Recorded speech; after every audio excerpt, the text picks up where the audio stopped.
नमस्कार विद्यार्थी मित्रांनो. आज आपण आशययुक्त अध्यापन पद्धतीमध्ये गाभा घटक आणि मूल्य यांना काय महत्त्व आहे किंवा यांचं नेमकं महत्त्व काय आहे याचा अभ्यास करणार आहोत. याच्या मागच्या व्हिडिओमध्ये आपण गाभा घटक पाहिले. आज आपण मूल्य आणि त्याचं महत्त्व नेमकं काय आहे त्याचा अभ्यास या ठिकाणी करणार आहोत. मग सुरुवातीला मूल्य म्हणजे नेमकं काय त्याचा अर्थ इथे आपण लक्षात घेत आहोत. तर व्याख्येमध्ये असं म्हटलेलं आहे, मनुष्याच्या व्यक्तिमत्वातील ज्या ज्या गोष्टींना समाजामध्ये मूल्य आहे ती गोष्ट म्हणजे मूल्य होय. मग आता या व्याख्येतनं आपल्याला काय लक्षात येतं की ज्या ज्या गोष्टी आहेत की ज्या आपण करतो तर त्यामधून समाज आपल्याला त्या गोष्टी करण्यासाठी एकतर शाबासकी देतं. म्हणजे हे जे मूल्य आहे तर हे एकतर कौतुक असेल किंवा शाबासकी असेल किंवा मग जे समाजाला आवश्यक आहे अशा स्वरूपाचं जर आपण काही कृती करत असेल तर त्याला आपण या ठिकाणी मूल्य असं म्हणणार आहोत. मग मूल्य या शब्दाला आपण इंग्रजीमध्ये व्हॅल्यूज असं म्हणतो. आणि हे जे काही व्हॅल्यू आहेत तर याचा नेमका अर्थ काय आहे तर इथे इंग्रजीमध्ये दिलेला आहे. Belief about what is desirable or undesirable values reflect the culture of society, and if the individual aspects a value for him or her self it may become a goal. आता या व्याख्येतनं आपल्याला मूल्य या शब्दाचा अर्थ लक्षात येतो. मग हे जे काही मूल्य आहे तर या मूल्याच्या दृष्टिकोनातनं आपल्याला असं लक्षात येतं की मूल्य शिक्षण हा जो काही शब्द आहे तर हा सुसंस्कार या शब्दाशी निगडित आहे. आपण जी काही व्याख्या बघितली मागे तर त्याच्यावरून आपण इथे लक्षात घेत आहोत की मूल्य शिक्षण हा जो शब्द आहे तर हा सुसंस्कार या शब्दाशी निगडित आहे. मूल्य म्हणजे मानवी जीवनातील सतची निर्मिती आहे. सत म्हणजे काय तर चांगल्या गोष्टी, सर्व चांगल्या गोष्टींची निर्मिती म्हणजेच मूल्य आहे असं इथे म्हटलेलं आहे. मग आता जर आपल्याला सर्व चांगल्या गोष्टी इथे निर्माण करायच्या असतील समाजामध्ये तर आपल्याला मूल्य शिक्षण आवश्यक आहे. म्हणून इथे काय म्हटलं आहे पुढे की मूल्य शिक्षण काय आहे तर मूल्य शिक्षण म्हणजे सुसंस्कारांचं रोपण आहे. म्हणजेच हे जे काही संस्कार आहे तर हे आपल्याला जाणीवपूर्वक या ठिकाणी करून द्यायचे आहे असं लक्षात येतं. पुढे म्हटलं आहे की मानवी जीवनाला आवश्यक असणाऱ्या सद्गुणांचं रोपण करण्यासाठी त्या स्वरूपाचे संस्कार मुलांच्यावर करावे लागतात. हे संस्कार शिक्षणानेच येतात म्हणून मूल्य शिक्षण म्हणजे सुसंस्कार असे म्हटले आहे. कितीही मोठी व्याख्या असेल किंवा मग या ठिकाणी काही अवजड शब्दही असले तरी पण एकच छोटं गोष्ट या ठिकाणी लक्षात घ्यायची आहे की समाजाला मान्य किंवा समाजाला आवश्यक अशा ज्या काही आपण कृती करणार आहोत त्या प्रत्येक कृती किंवा ते प्रत्येक कृती करण्यामागचे जे काही संस्कार आहेत तर या संस्कारांना आपण मूल्य असं म्हणणार आहोत. पुढे आणखी एका व्याख्येमध्ये मूल्य म्हणजे काय ते सांगितलेलं आहे की समाजात नागरिक म्हणून वावरताना माणसांमध्ये समूहामध्ये परस्पर संबंध दर्शविणारी व सामाजिक संस्थांना पायाभूत ठरणारी जी तत्त्व आहेत त्याला आपण मूल्य असे म्हणणार आहोत. तर एकंदरीत समाजामध्ये वावरताना आपण जी काही आंतरक्रिया करतो परस्परांमध्ये तर त्या परस्परांमध्ये आपले जे काही संबंध असतील किंवा आणखी जी काही पायाभूत तत्त्व आहेत तर या तत्त्वांना मूल्य असं म्हटलेलं आहे.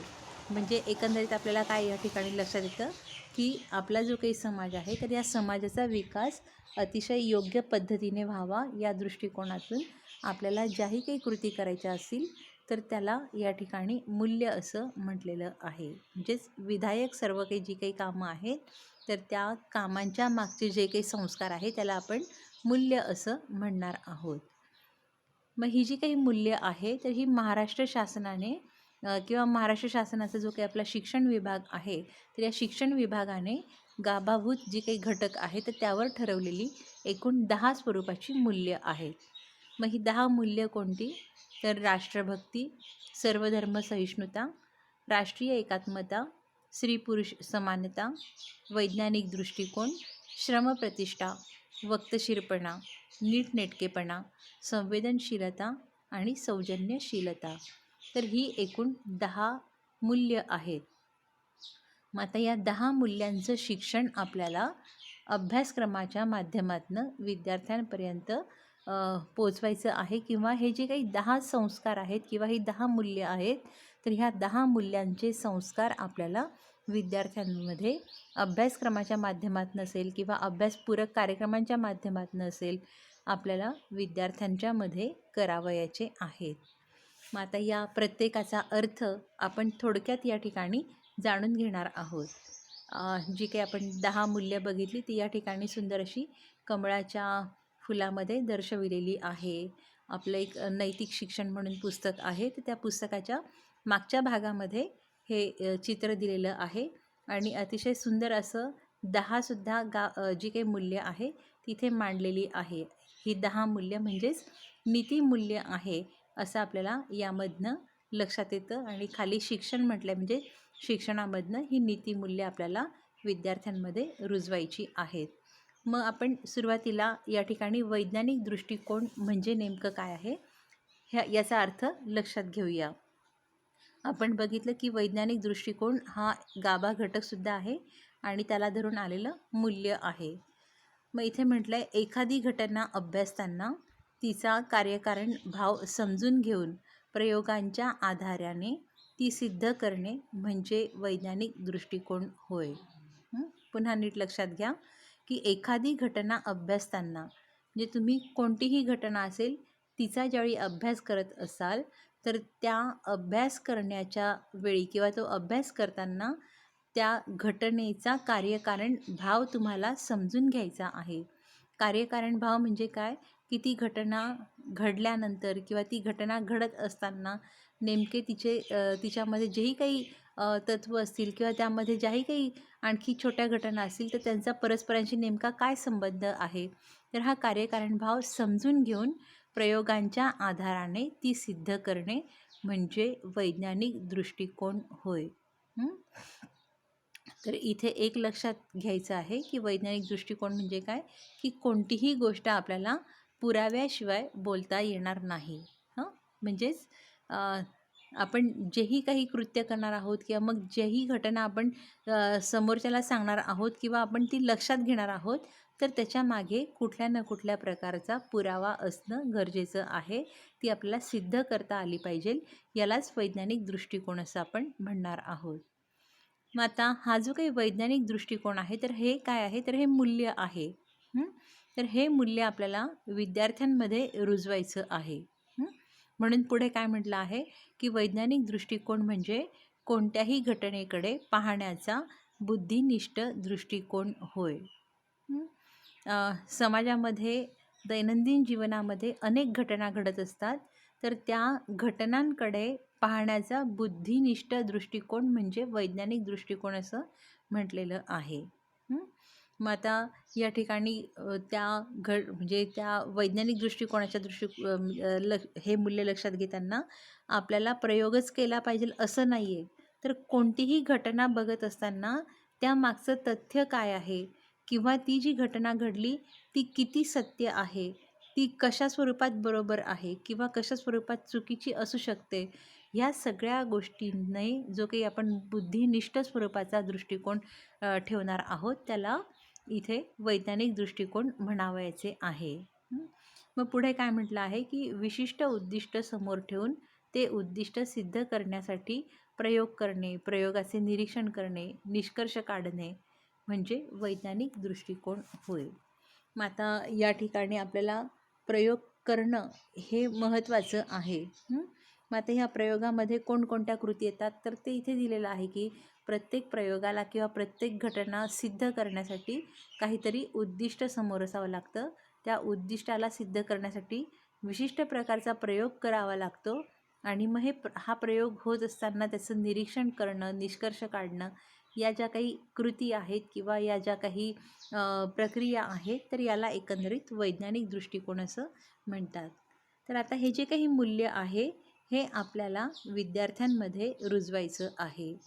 तर जो काही आपला विज्ञान विषय आहे या विज्ञान विषयातून आपल्याला हे जे मूल्य आहे हे सहज अगदी रुजवता येईल, किंवा मग आणखी फक्त विज्ञानच नाही तर जवळजवळ सर्व विषयांमध्ये अशा ज्याही काही घटना घडलेल्या असतील तर त्या घटनांच्या मागे नेमकं कारण काय आहे, तर ते कारण पडताळून पाहताना सुद्धा आपण असा जर सारासार विचार करत असू तर तो सुद्धा काय असणार आहे, तर वैज्ञानिक दृष्टिकोन.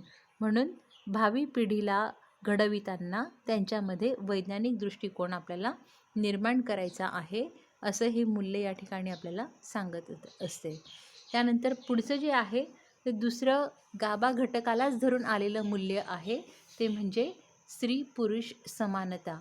मग आता स्त्री पुरुष समानता म्हणजे नेमकं काय आहे, तर आपल्याला अनेक अशा अर्थाच्या व्याख्या असतील किंवा मग विविध लोकांची मतं असतील समाजामधल्या, जनसामान्यांची या स्त्री पुरुष समानतेवरची अनेक मते आपल्याला कानावर येतात. मग यामध्ये स्त्री पुरुष समानता म्हणजे नेमकं काय आहे, तर इथे बघा काय म्हटलं आहे की पुरुषांच्या बरोबरीने स्त्रियांना जीवनाच्या सर्व क्षेत्रात व्यक्तिमत्व विकासाची समान संधी म्हणजे स्त्री पुरुष समानता होय. आता ही जी काही व्याख्या इथे मांडलेली आहे तर ही व्याख्या नेटवरती एक ब्लॉग आहे जिल्हा परिषद शिक्षक मंच यांचा, तर त्यामध्ये अशा या सर्व मूल्यांच्या सुंदर अशा व्याख्या केलेल्या आहेत आणि यातनं अर्थ सहज उलगडतो. म्हणून ही व्याख्या तुमच्यासमोर मांडताना मला जास्त चांगलं वाटतं की इथे काय म्हटलेलं आहे की पुरुषांच्या बरोबरीने स्त्रियांनासुद्धा त्यांच्या जीवनामध्ये जेवढे काही त्यांचे क्षेत्र असतील तर त्या क्षेत्रामध्ये व्यक्तिमत्व विकास करण्यासाठी समान संधी उपलब्ध करून देणं म्हणजे स्त्री पुरुष समानता होय. आपण बघतो की भारत आपला हा जो काही देश आहे तर याला अनेक अशी वर्षांची परंपरा आहे, ज्याला प्राचीन परंपरा आपण म्हणतो, प्राचीन संस्कृती लाभलेली आहे असं आपण म्हणतो. तर या सर्व परिस्थितीमध्ये किंवा या संपूर्ण आपल्या भारतीय समाजामध्ये स्त्रियांना जे काही गौण स्थान दिलेलं होतं तर या गौण स्थानाच्या दृष्टिकोनातनं स्त्री पुरुष समानता हे मूल्य आपल्याला रुजवायचं आहे. आज आपण 21व्या शतकात आलेलो आहोत. 21व्या शतकामध्ये सुद्धा स्त्रियांना पाहिजे तसं स्थान मिळालेलं नाही असं एकंदरीत लक्षात येतं. म्हणूनच 1986च्या शैक्षणिक धोरणामध्ये हे जे मूल्य आहे तर हे गाभा घटकाला धरून इथे मांडलेलं आहे. तर मग स्त्री पुरुष समानता म्हणजे काय, तर स्त्रियांना ज्या क्षेत्रामध्ये जायचं असेल, त्यांची आवड असेल, त्यांची कुवत असेल तर त्या दृष्टिकोनातनं त्यांना ती संधी उपलब्ध करून देणं म्हणजेच काय आहे, स्त्री पुरुष समानता.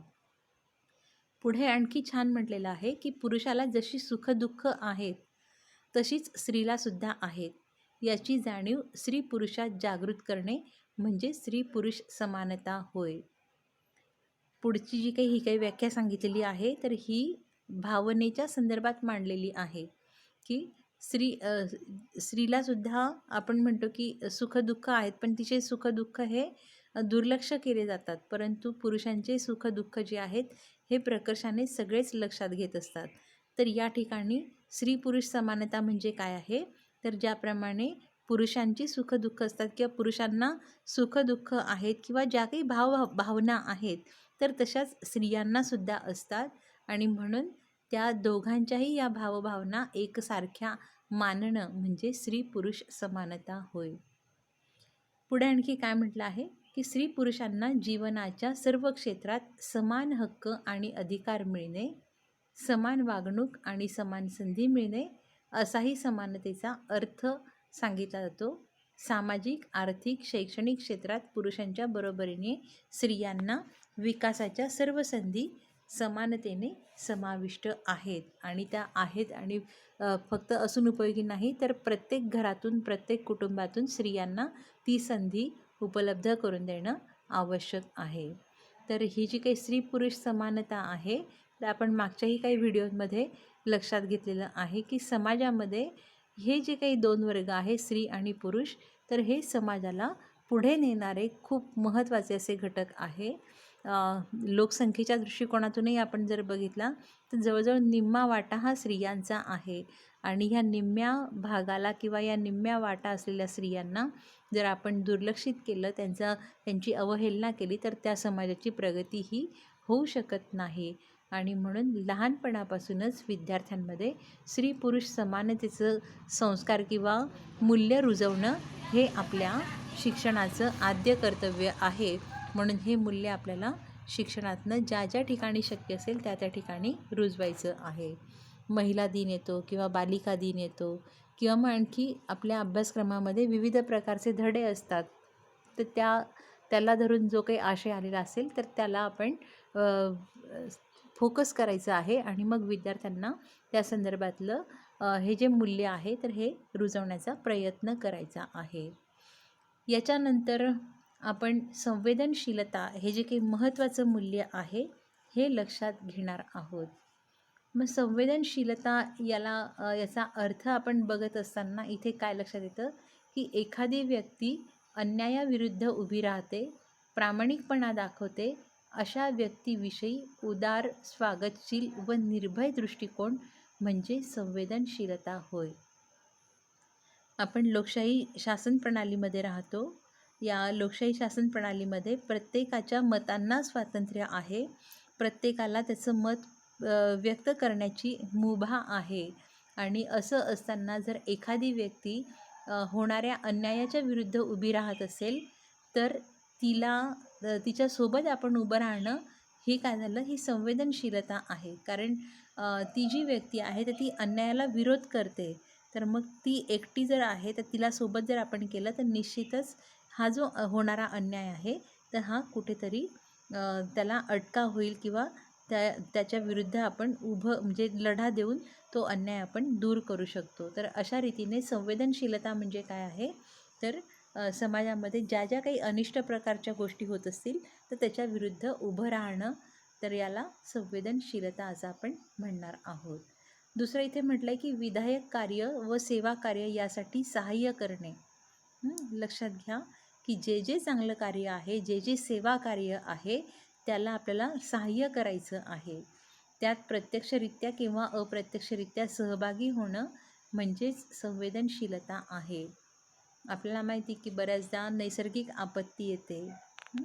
तर या नैसर्गिक आपत्ती आल्यानंतर अचानक आलेलं हे संकट असतं आणि म्हणून तिथल्या रहिवासी लोकांना ते जे म्हणजे आपलेच समाज बांधव असतात, तर त्यांना जे काही त्यांचं नुकसान झालेलं असतं ते आपण पूर्णपणे भरून नाही काढू शकत, परंतु त्यांना त्या क्षणी जी आवश्यक गरज असते ती आपण त्यांना पुरवणं म्हणजेच काय आहे, एक प्रकारची संवेदनशीलता आहे. तर आपल्याकडे माहिती की उन्हाळा हा बराच असतो आणि मग ह्या उन्हाळ्यामध्ये गुरांना चारा नसतो. मोठमोठ्या छावण्या अशा बाहेर लावलेल्या असतात आणि मग त्या ठिकाणी त्या गुरांना चारा पाण्याची सुविधा केलेली असते. तर मग अशा वेळी जर आपल्या एखाद्या विद्यार्थ्याने सांगितलं की मी माझा वाढदिवस साजरा न करता मी ह्या गुरांना त्या खर्चाच्या ऐवजी चारा पोचवेल, तर ही काय झाली, ही त्याच्यातली संवेदनशीलता आहे. तर अशा रीतीने आपण आपल्या विद्यार्थ्यांना किंवा त्यांची जी काही मतं असतील त्यांच्या अशा स्वरूपाच्या मतांना खतं पाणी घालणं किंवा शाबासकी देणं हे शिक्षक म्हणून आपलं कर्तव्य आहे. यातून उगवत्या ह्या पिढीची संवेदनशीलता विकसित होणार आहे. आपल्यामध्ये हळवेपणा किंवा मनाचा कमकुवतपणा असणं योग्य नाही आहे असं जर आपण म्हटलं, पण जिथे आवश्यक असेल तिथे आपल्याला हा हळवेपणा पण असून आहे म्हणजे तोही गरजेचा आहे. शेजारी पाजारी, अनाथ अपंग, दुःखी कष्टी यांचं जीवन समजून घेणं, मग यासाठी आपल्याला सहृदयता लागते. हे असंच नाही आपल्याला लक्षात येत. नुकतीच घडलेली घटना सगळ्यांच्या अजून म्हणजे आठवणीमध्ये आहे की लॉकडाऊनच्या काळामध्ये अनेकशे कुटुंब काय म्हणता येईल त्याला, आपले रोजगार नाही म्हणून मग ते ह्या गावाहून म्हणजे त्यांच्या स्वतःच्या गावाकडे जात असताना त्यांना कुठल्याही प्रकारचं वाहन उपलब्ध नव्हतं. मग अशावेळी जे काही आपले अभिनेता आहे सोनू सूद यांनी त्यांना खूप मदत केली. मग त्यांच्या अंगी असलेला संवेदनशीलता जी संवेदनशीलता आहे तर ही एखाद्या विद्यार्थ्याला जर वाटलं की आपल्याला एवढं नाही करता येत, पण आपण थोडंसं का असेना जर करता येत असेल तर ही जी काही कृती असेल तर ही सगळ्यात महत्त्वाची आहे. म्हणजे अशा रीतीने जे काही अनाथ, अपंग, दुःखी, कष्टी जेही काही असेल तर त्या सगळ्यांना जेवढी शक्य असेल तेवढी मदत करणं म्हणजेच काय आहे, तर ही संवेदनशीलता आहे. तर आपल्याला माहिती आहे की आपले जे काही विद्यार्थी आहेत तर या विद्यार्थ्यांना जर लहानपणापासून अशा स्वरूपाच्या गोष्टींकडे आपण वळवलं किंवा त्यांचं जे मत असेल तर त्यांच्या मताला जर आपण दुजोरा दिला तर निश्चितच भावी पिढी ही संवेदनशील असणार आहे, यात शंका नाही. आणि म्हणून पाठ्यक्रमातनच्या माध्यमातून असेल किंवा मग आणखी अशा स्वरूपाचे जेव्हा जेव्हा काही प्रसंग आलेले असतील तेव्हा तेव्हा आपल्याला विद्यार्थ्यांमध्ये ही संवेदनशीलता जागृत करायची आहे. आपल्या एखादी वर्गातला जर वर्गमित्र आजारी असेल तर त्याची चौकशी करणं ही सुद्धा एक प्रकारची संवेदनशीलता आहे. एखाद्याच्या घरी कौटुंबिक अडचण असेल तर त्याला आर्थिक स्वरूपाची ही मदत थ्रू आपण करणं, की शाळेतले जेवढेही विद्यार्थी असतील किंवा शिक्षक असतील त्यांनी काही कॉन्ट्रीब्युशन करायचं, काही वर्गणी गोळा करायची. मग ती वर्गणी त्यांच्या चॉकलेटच्या ₹1 जरी असली तरी पण ही सगळी जी बचत आहे किंवा ही जी काही सगळं संकलन आहे हे त्या विद्यार्थ्यामध्ये संवेदनशीलता निर्माण करणारं असणार आहे. तर अशा रीतीने संवेदनशीलता हे जे मूल्य आहे तर हे आपल्याला विद्यार्थ्यांमध्ये निर्माण करायचं आहे. तर हा संस्कार खूप महत्त्वाचा आहे, तर तो आपल्याला निर्माण करायचा आहे. यानंतरची पुढचं जे काही मूल्य आहे ते मूल्य म्हणजे सर्वधर्म सहिष्णुताचं होय. मग सर्वधर्म सहिष्णुता म्हणजे काय आहे, तर निश्चितच तुम्हाला सर्वांना माहीत आहे की सर्व धर्माविषयी सारखा भाव असणं म्हणजे सर्वधर्म सहिष्णुता होय. मग आपण म्हणतो की आपल्या भारतामध्ये अनेक धर्म आहेत. तर या सर्व धर्मांनी सांगितलेली जीही काही तत्त्व असतील किंवा त्यांचे उपासनाचे मार्ग असतील, विविध प्रकारच्या प्रार्थना असतील, चालीरीती असतील, त्यांच्या काही जीवनपद्धती असतील, वेशभूषा असतील त्यांच्या विविध प्रकारच्या, तर त्यांच्या ह्या सगळ्या गोष्टीविषयी आदरभाव बाळगणं म्हणजेच काय आहे, सर्वधर्म सहिष्णुता. कुठल्याही एका धर्माच्या संदर्भामध्ये आपल्याला म्हणजे गैरशब्द वापरणं हे चुकीचं आहे. कारण आपल्याला सर्व धर्म सहिष्णुता या ठिकाणी निर्माण करायची आहे. म्हणून विद्यार्थ्यांच्या मनामध्ये अशा प्रकारच्या घटना येऊ नये म्हणून शाळेमधून असल्या स्वरूपाची विविध कार्यक्रम घेणं, आयोजित करणं आवश्यक आहे. इथे म्हटलं की गांधीजींच्या मते सर्वधर्म सहिष्णुता म्हणजे काय आहे, तर मला माझा धर्म जितका प्रिय आहे तितकेच इतर धर्मही प्रिय आहेत. तर ज्याप्रमाणे मला माझा धर्म प्रिय आहे तर तितकाच प्रिय आपल्याला इतर जे काही धर्म आहेत तर ते सुद्धा प्रिय असणं गरजेचं आहे. मग हे सर्व धर्म केव्हा प्रिय होतील विद्यार्थ्याकडे, की जेव्हा त्याला शाळेमधून सर्व धर्मांच्या प्रार्थना असतील किंवा तत्त्व असतील ती त्याला आपण समजून देऊ किंवा मग त्या विविध पुस्तकांचं वाचन त्याला करण्यासाठी प्रवृत्त करू, प्रेरणा देऊ.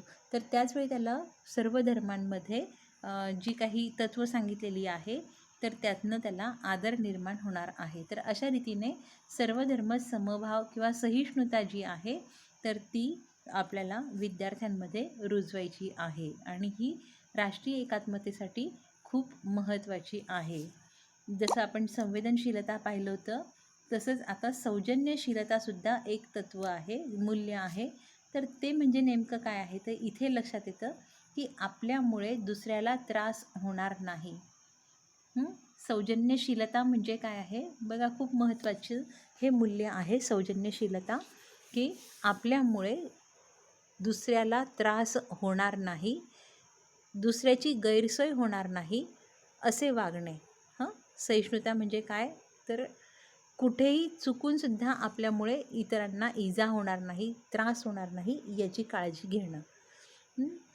अनेक प्रसंग असतात असे. आपण टीमध्ये प्रवास करतो, रेल्वेमध्ये प्रवास करतो.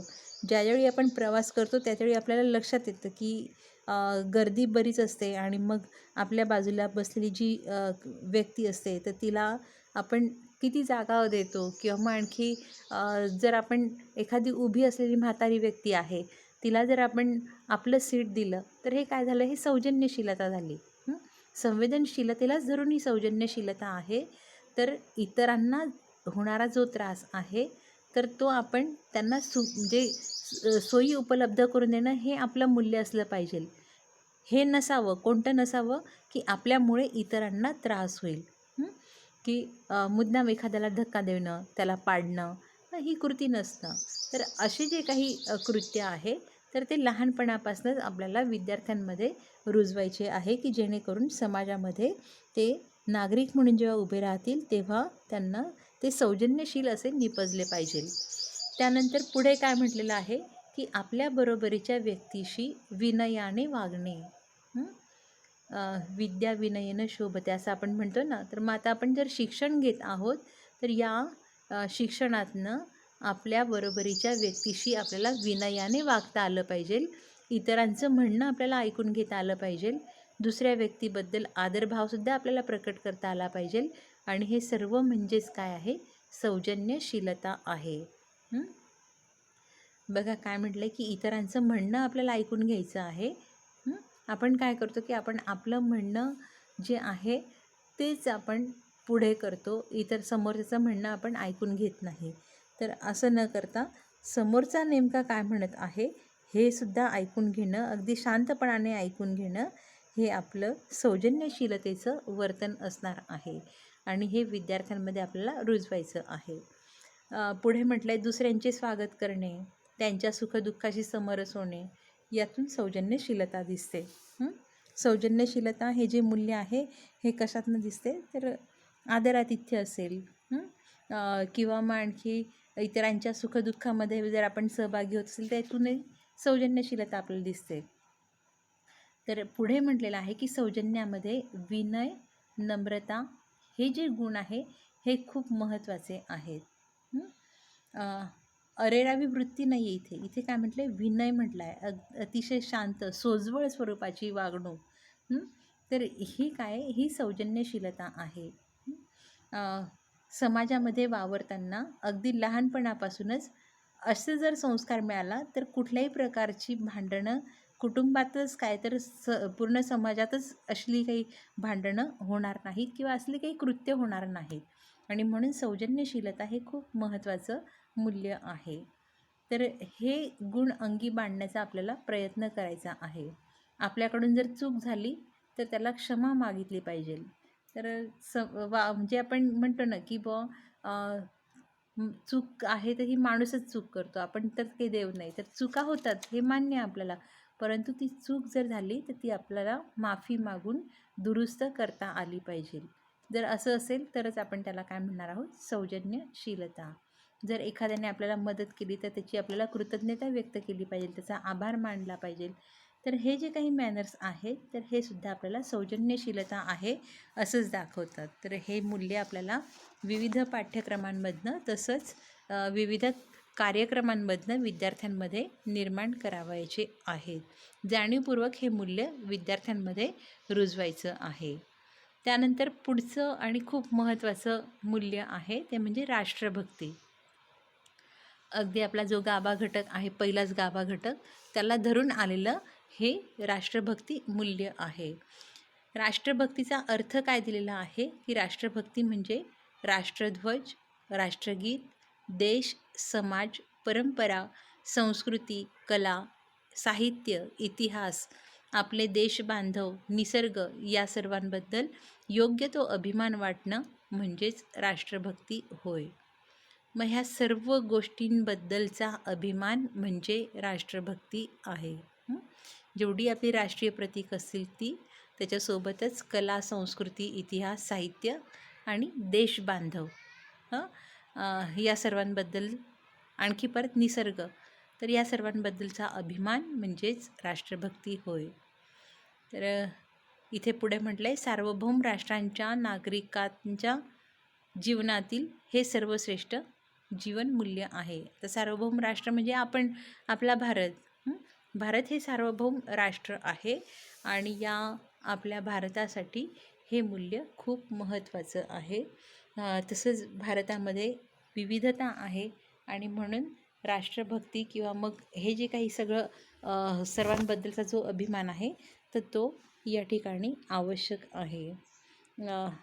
इथे पुढे आणखी म्हटलेलं आहे की राष्ट्रभक्तीमध्ये राष्ट्रसंवर्धन, संरक्षण, राष्ट्राप्रती समर्पण ही भावना अपेक्षित असते. राष्ट्रभक्ती हे मूल्य आपल्याला कसं समजतं, कुठल्या वर्तनातून समजतं, तर इथे म्हटलेलं आहे की राष्ट्रभक्तीमध्ये या राष्ट्रभक्तीमध्ये राष्ट्राचं संवर्धन करणं, राष्ट्राचं संरक्षण करणं आणि राष्ट्राप्रती समर्पण भावना असणं हे काय आहे, हे राष्ट्रभक्ती असलेलं मूल्य दाखवतं.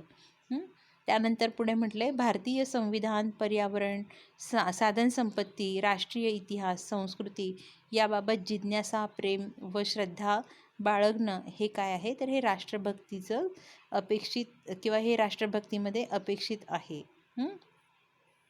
तर राष्ट्रभक्ती म्हणजे नेमकं काय आहे हे तुम्हाला समजल्यानंतर आपल्याला ह्या सगळ्या गोष्टींच्याबद्दल प्रेम आणि श्रद्धा निर्माण करणं हे आवश्यक आलेलं आहे.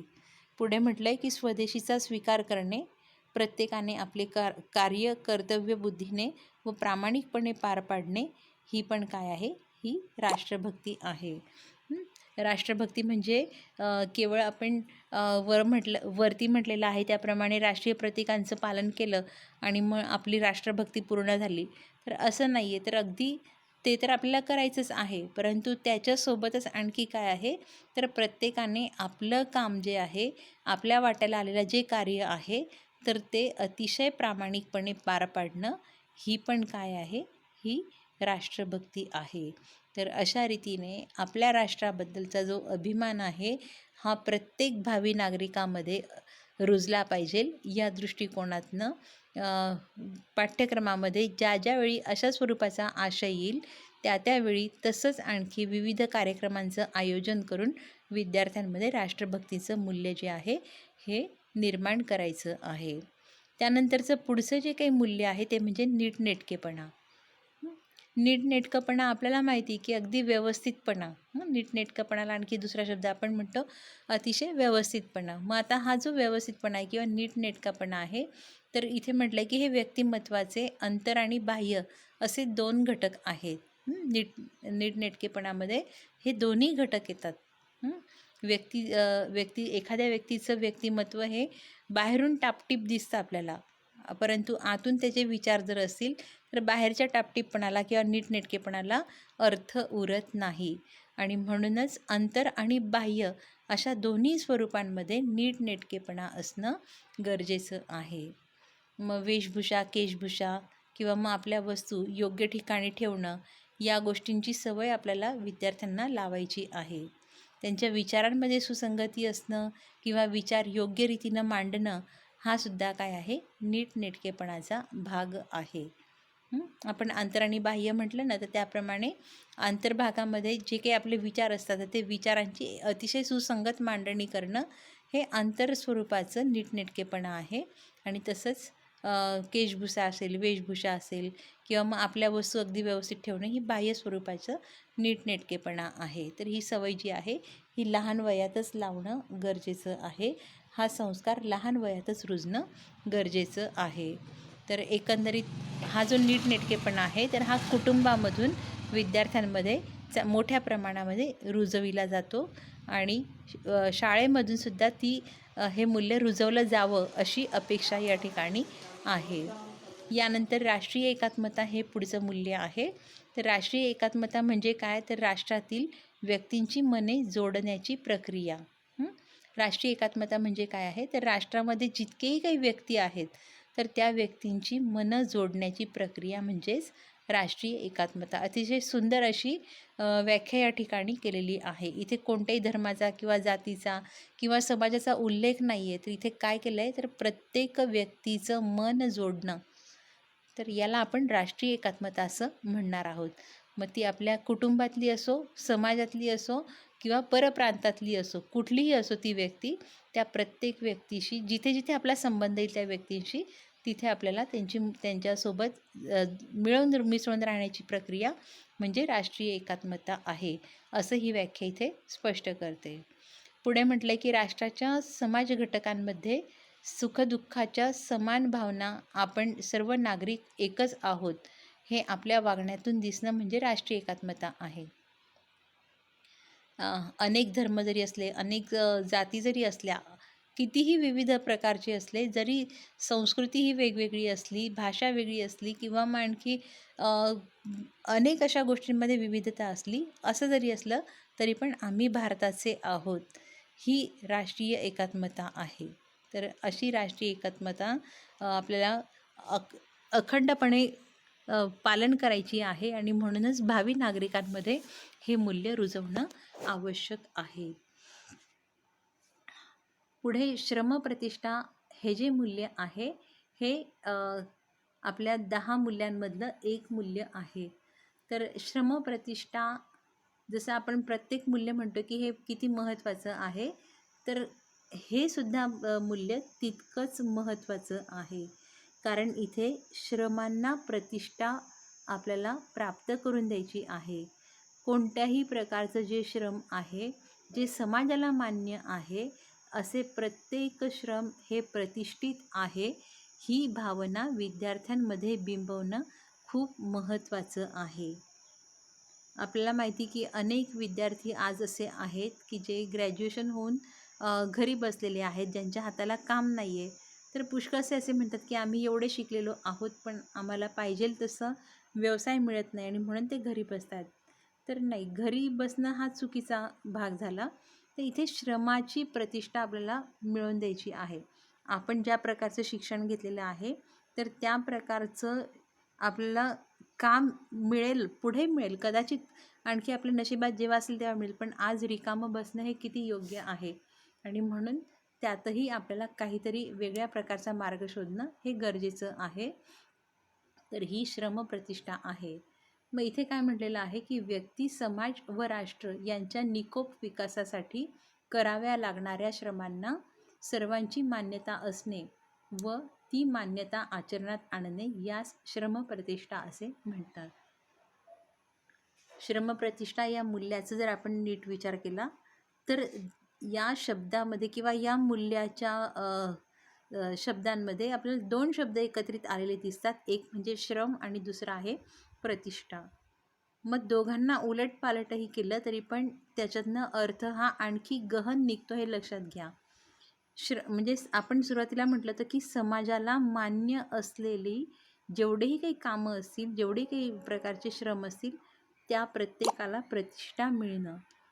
आणि दुसरं म्हणजे की म्हणजे जी काही प्रतिष्ठा आहे, ती प्रतिष्ठा आपल्याला श्रमांना प्राप्त करून द्यायची आहे. ते काम कोणतंही असो, ते कमी दर्जाचं न मानता, इथे गरजा म्हटलं पण दर्जा येते की हे जे काही काम आहे, तर हे कुठलंही काम असतं तर ते कमी दर्जाचं कोणतंच नाही आहे. तर उदाहरणार्थ जर आपण घेतलं तर आपल्या शाळेतला साधा शिपाई असतो.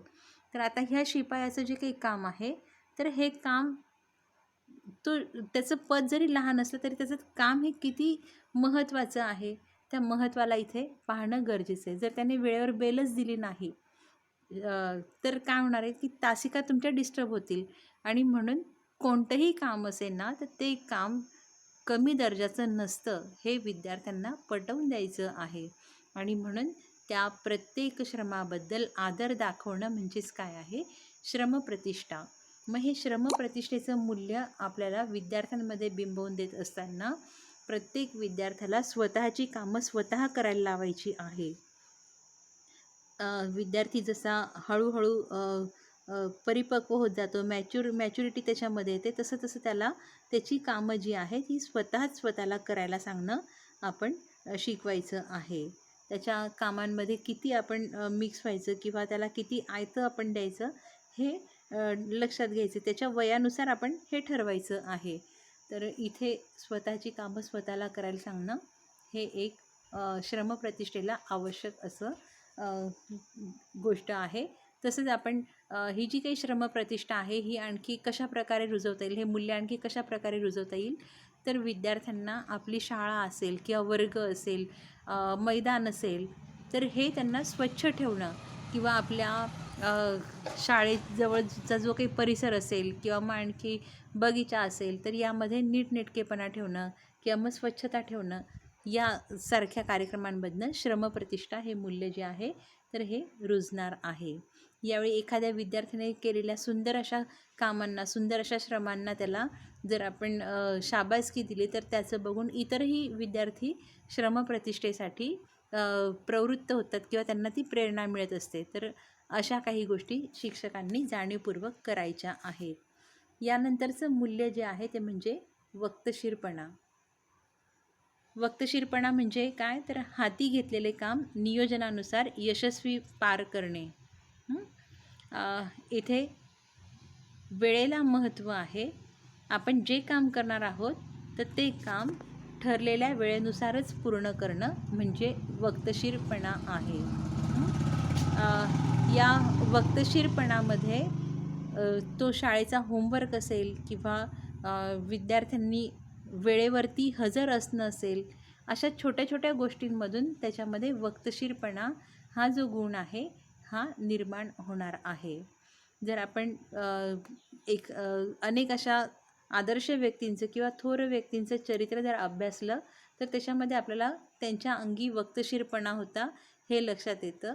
आणि अशा थोर व्यक्तींच्या दृष्टिकोनातनं किंवा मग समाजामध्ये भावी पिढी जी आहे तर अशी वक्तशीरच्या मूल्यातनं जर निपजली, तर निश्चितच यांच्यामध्येही यश जे आहे तर हे यशस्वी होण्याचं प्रमाण जास्त असणार आहे. तर यशाची गुरुकिल्ली काय, तर बऱ्याच ठिकाणी सांगितलं होतं की वक्तशीरपणा ही यशाची गुरुकिल्ली आहे. आणि म्हणून विद्यार्थ्यांमध्ये हे मूल्य आपल्याला रुजवायचं आहे. तर एकंदरीत अशा रीतीने ही जी काही विविध प्रकारची मूल्य आहेत, तर ती मूल्य आपल्याला अभ्यासायची आहेत किंवा मग शाळेमध्ये जोही तुम्ही पाठ्यक्रम शिकवणार असाल, तर त्या पाठ्यक्रमामधून विद्यार्थ्यांना त्या धड्याला आवश्यक असलेलं जी काही मूल्य आहे ते आपण जाणीवपूर्वक विद्यार्थ्यांमध्ये रुजवायचं आहे. तर आपला मुद्दा काय आहे की आशययुक्त अध्यापन पद्धतीमध्ये याचं महत्त्व काय आहे, तर ते आपण पुढच्या व्हिडिओमध्ये पाहणार आहोत.